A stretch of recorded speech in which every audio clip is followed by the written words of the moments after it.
Prabu Enggling Dharma adalah Raja Agung dari Kerajaan Malawapati. Lokasi makamnya diyakini terletak di Dukuh Melawat, Desa Baladi, Kecamatan Sukolilo, Kabupaten Pati, Jawa Tengah. Namanya begitu tersohor, terkenal, dan legendaris dari ingatan manusia dari zaman ke zaman, dari satu peradaban ke peradaban lain. Tidak jelas kapan tahun atau zaman keberadaan Kerajaan Enggling Dharma. Namun, Sang Raja Agung, Prabu Enggling Dharma diyakini hidup pada masa Hindu menjadi agama mayoritas di tanah Jawa, bumi Nusantara yang kini bernama Indonesia.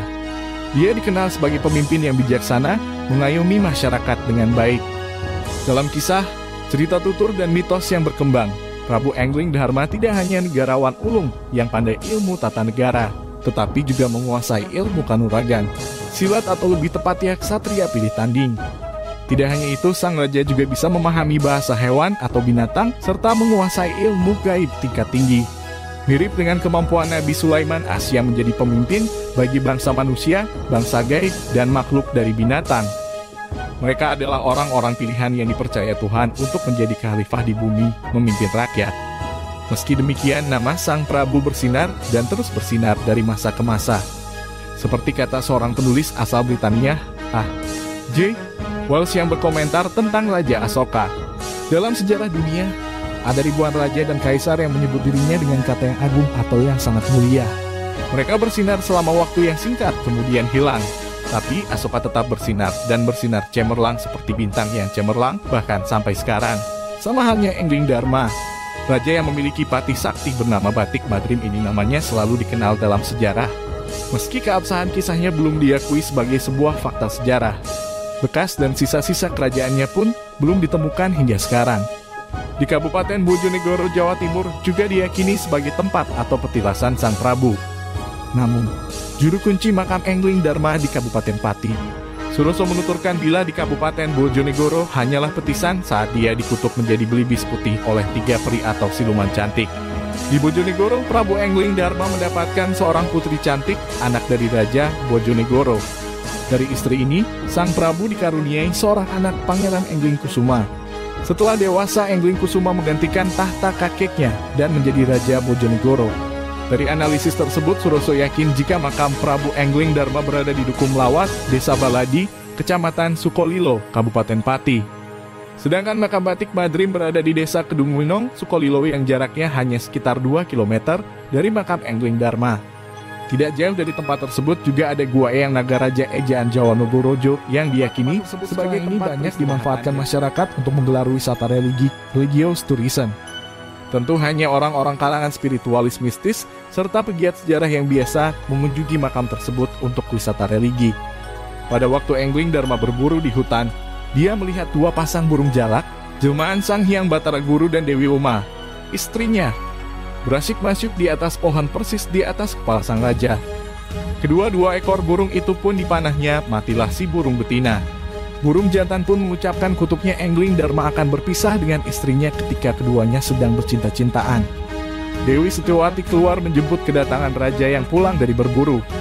Raja dan permaisuri memasuki peraduan, tetapi raja bermuka murung memikirkan hukuman yang akan dijatuhkan oleh naga Pertala. Dewi Setiawati salah sangka terhadap sikap sang raja. Sang Dewi mengira raja tidak sudi dengan dirinya. Untuk mencairkan suasana tersebut diceritakanlah peristiwa terbunuhnya ular tampar itu. Naga ini memfitnah Enggling Dharma kepada lakinya bahwa Enggling Dharma sudah mencoba memperkosa dirinya. Tentu saja sang naga Pertala marah dan ingin menghancurkan Enggling Dharma. Ketika sang naga menyamar masuk menjadi udara, ia mendengar penuturan Enggling Dharma dengan sang permaisuri. Karena perbuatan Enggling Dharma dianggap menyelamatkan naga Pertala dari malu, sang Raja Malawapati dihadiahi mujizat seperti Nabi Sulaiman, yaitu mampu memahami bahasa semua binatang, dengan syarat tidak boleh diajarkan kepada siapapun. Ketika Raja dan Ratu beradu, terdengarlah oleh Enggling Dharma percakapan 2 ekor cicak yang mengajak pasangannya berbuat seperti Raja dan Ratu. Mendengar hal tersebut, Enggling Dharma tertawa. Setiawati tersinggung hatinya, dianggapnya sang Raja mentertawakan dirinya yang tidak mampu melayani sang Raja. Untuk mencairkan suasana, terpaksalah sang raja menceritakan ilmu dari sahabatnya, naga Pertala. Akan tetapi disinilah awal bencana itu. Dewi Setiawati meminta diajari ilmu memahami bahasa binatang itu. Jika tidak, ia akan membunuh diri dengan cara terjun ke dalam api. Untuk menunjukkan cintanya, raja ingin bunuh diri bersama. Ketika raja dan ratu telah siap di anjungan, api mulai marak. Di bawah panggung ada 2 ekor domba bertengkar. Si jantan dipaksa oleh si betina untuk mengambilkan daun kelapa sebagai pengobat idam hamilnya. Domba jantan menolak. Ketika domba betina mengancam hendak bunuh diri, bahkan si jantan menyuruh betinanya untuk melakukannya. Setelah domba betina mati dalam api, domba jantan pun lenyap karena keduanya adalah dewa yang menyamar. Mendengar domba jantan tidak mau ikut musnah dalam api, berubahlah pikiran sang raja. Sang istri dibiarkan melompat sendiri. Dan sang raja pun sangat berduka dan berkata, saya tidak akan kawin lagi jika tidak ada wanita yang tersebut didengar oleh Dewi Uma dan Dewi Ratih. Kedua-duanya lalu menguji keteguhan janji itu dengan cara menyamar menjadi nenek-nenek dan gadis cantik menyerupai Dewi Setiawati. Ketika melihat gadis cantik dekatnya, runtuhlah iman sang raja yang baru kehilangan permaisurinya itu. Seketika itu Dewi Uma menghukum Englingdarma, ia harus meninggalkan istananya dan kerajaannya akan tampak seperti hutan sehingga hukuman selesai. Raja pun memulai pengembaraannya yang pertama di kerajaan Woryopati. Englingdarma diberitahu oleh seorang nenek bahwa di sini tinggal 3 orang putri raksasa yang cantik. Englingdarma ingin tahu keadaan gadis tersebut. Darah mudanya mendorongnya untuk memperistri 3 orang gadis yang ternyata pemakan daging manusia. Ketika rahasia ketiga-tiga gadis itu terbongkar, mereka marah dan mengutuk Englingdarma menjadi burung belibis. Mendapatkan kutuk yang kedua kali, keyakinan diri sang raja mulai menurun. Sambil terbang dikatakannya bahwa ia lebih baik mati. Sampailah burung belibis ke desa Wonosari, Bojonegoro, tempat tinggal Demang Tumsur dan Geduk pembantunya. Terbetik dalam hati burung belibis untuk mengabdi kepada Geduk yang pada waktu itu sedang memasang jerat untuk menangkap burung. Secara sengaja kaki belibis dimasukkan ke jerat tersebut. Belibis dibawa kepada Ki Demang. Burung belibis menasihati Ki Demang untuk berhenti menjerat burung, meningkatkan pertanian, dan belajar menjadi pedagang telur burung belibis. Ki Demang menjadi kaya raya dan kampungnya mulai dikenal orang. Suatu hari Raja Darmawiseso, ayah Dewi Srenggono, mendapatkan ujian berupa 2 orang rakyatnya berebut istri bernama Bermani. Kedua-duanya mengaku asli bernama Bermana.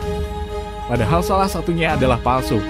Belibis mendengar kabar tentang persoalan Raja Darmawiseso dari burung gagak. Belibis membujuk Ki Demang untuk mengambil bagian dalam sayembara mengungkap suami kembar tersebut. Belibis memberitahu suatu siasat kepada Ki Demang siapa yang berhasil masuk ke dalam kendi arah suami asli Bermani. Dengan siasat itu, tertangkaplah suami palsu. Sebab tidak mungkin manusia biasa bisa masuk ke dalam kendi kecil itu. Ki Demang diangkat menjadi Pati Jaksa Negara. Burung belibis menggoda Dewi Srenggonowati yang sedang duduk di taman. Dewi memerintahkan para pengiringnya menangkap belibis, tapi tidak berhasil.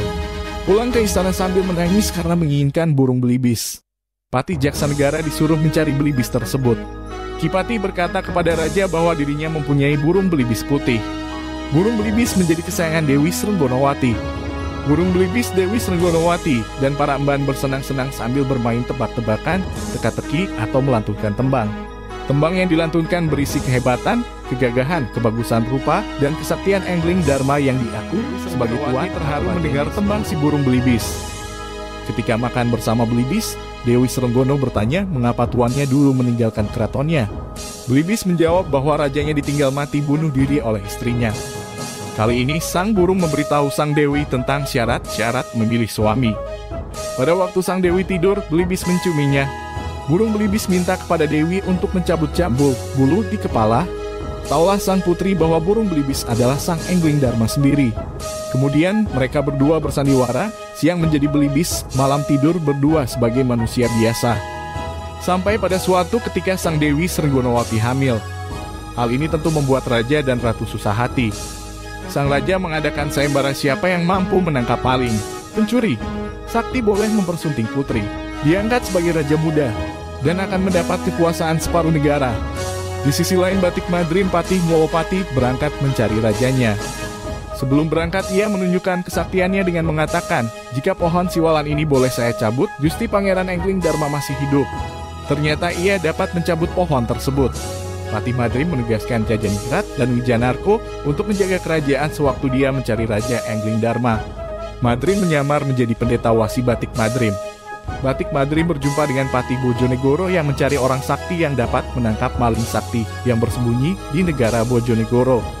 Batik Madrim menyanggupi bahwa dirinya sanggup menangkap maling sakti tersebut. Batik Madrim tahu bahwa maling yang dicurigai itu bersembunyi di tempat peraduan sang putri.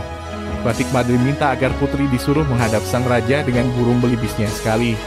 Batik Madrim meminta Dewi menyerahkan burung belibis karena disitulah maling itu sembunyi.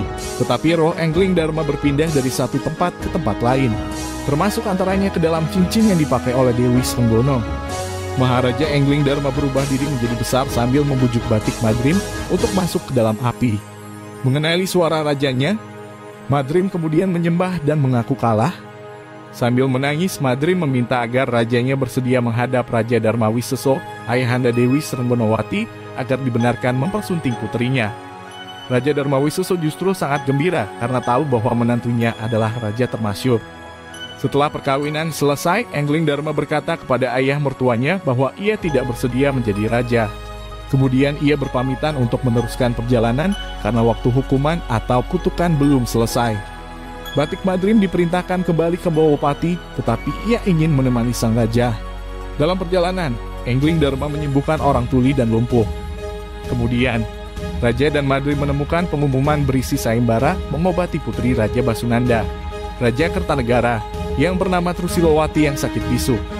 Barang siapa dapat mengobatinya, negara memperisterinya. Di sana Engling Dharma dan Madrim menyaksikan dukun-dukun mengobati Trusilowati. Engling Dharma menyamar menjadi pendeta, meminta izin kepada Raja Basunanda untuk mengobati Trusilowati.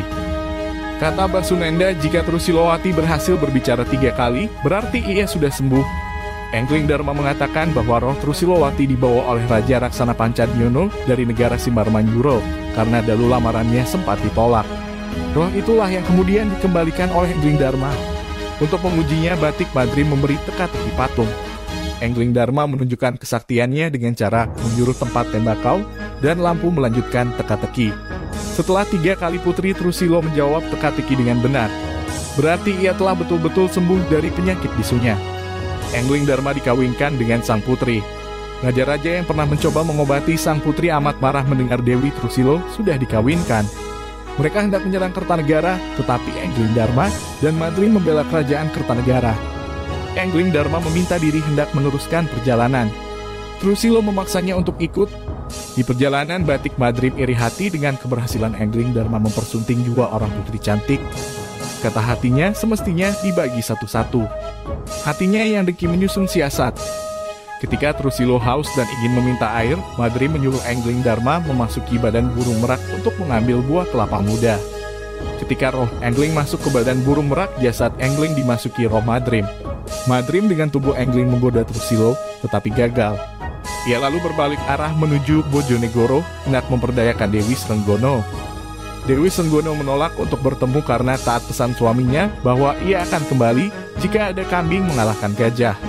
Kelakuan Madrim sungguh aneh. Madrim bertubuh Engling Dharma suka bermabuk-mabukan minum arak. Melihat itu, semua merak putih terbang menuju taman Bojonegoro, menjumpai Dewi Srenggono istrinya yang sedang tertidur di pinggir taman. Dewi Srenggono meluapkan rindunya kepada suaminya. Juga dituturkannya keadaan putranya yang sudah mulai besar. Disampaikannya juga perilaku Madrim dengan rupa Engling Dharma bahwa ia suka berjudi dan mengadu kambing dengan gajah. Burung merak dan Dewi Srenggono mengatur strategi. Madrim bertubuh Engling disuruh datang ke tempat peraduan dengan membawa kambingnya. Di situ Madrim diberi minum arak. Setelah setengah mabuk, Dewi Srenggono minta agar kambing mengambilkan bunga gading. Tanpa berpikir panjang, roh Madrim meninggalkan jasad Engling dan masuk ke tubuh kambing. Roh Engling Dharma pun segera menyusup ke tubuhnya sendiri. Ketika tahu bahwa dirinya tertipu, kambing pun mengamuk menyerang Engling Dharma asli. Namun raja mesti menang dari patihnya. Madrim pun meminta ampun. Engling Dharma mengampuni kesalahan patihnya dan menyuruhnya untuk segera mencari badan wadahnya. Sudah hukuman dewa kepada Engling Dharma. Kerajaan Bojonegoro selanjutnya diserahkan kepada Engling Dharma oleh Raja Dharma Wiseso. Setelah putra Engling dengan Dewi Srenggono yang bernama Anglikusumo telah beranjak dewasa, ia dibawa ke pertapaan oleh datuknya. Di sisi lain, Trusilo pun telah melahirkan putranya dengan diberi nama Danurwendo. Pada waktu ini pula, Raja Raksana Pancadnyono yang merasa memiliki Trusilowati ingin merebut kembali sang putri dari tangan Engling Dharma. Pancadnyono menyerang Lowopati. Patih dan rakyat Lowopati kekalahan menghadapi serangan pasukan Pancadnyono. Patih Arjo Wijanarko bertekad hendak melawan pasukan yang menyerang. Patih Aryo Wijanarko diberitahu oleh Bagawan Maloyosidi bahwa Pancadnyono bukan tandingannya. Prabu Enggling Dharma bersama dengan istri-istri dan putra-putranya menuju ke Melowopati. Rombongan ini diiringi 3.000 pasukan. Pasukan Pancadnyono dibunuh pada saat mabuk. Danurundo berperang dengan gagah dan banyak membunuh musuh. Madrim akhirnya berhasil menemukan tubuhnya. Ia segera kembali ke kerajaan Melowopati untuk ikut berperang melawan Patih Kalasrenggi. Enggling Dharma dan pasukannya akhirnya memenangi peperangan melawan Pancadnyono.